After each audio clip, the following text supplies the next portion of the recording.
നിറങ്ങളാൽ മിന്നിത്തിളങ്ങാൻ ഒരുങ്ങിയിരിക്കുകയാണ് Sharjah light ഫെസ്റ്റിവലിന്റെ 13ാം edition ഫെബ്രുവരി 7 മുതൽ 18 വരെ അരങ്ങേറാൻ പോവുകയാണ്.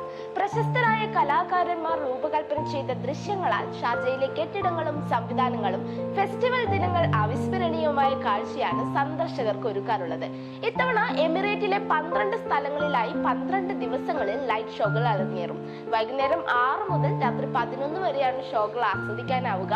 വ്യാഴം, വെള്ളി, ശനി ദിവസങ്ങളിൽ അർദ്ധരാത്രി വരെ ഷോകൾ ഉണ്ടാകും. General directorate of Sharjah police, general Souq Al Hamriyah, Kalba waterfront എന്നിവയാണ് ഈ വർഷം പുതുതായി മേളയിൽ ചേർത്ത 3 ലൊക്കേഷനുകൾ.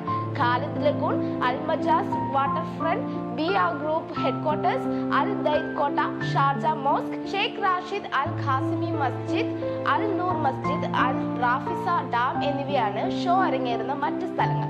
കഴിഞ്ഞ വർഷത്തെ ലൈറ്റ് ഫെസ്റ്റിവൽ കാണാൻ 13 ലക്ഷം സന്ദർശകരായിരുന്നു എത്തിയിരുന്നത്. ഇത്തവണ അതിൽ കൂടുതൽ സന്ദർശകരെയാണ് ഷാർജ പ്രതീക്ഷിക്കുന്നത്.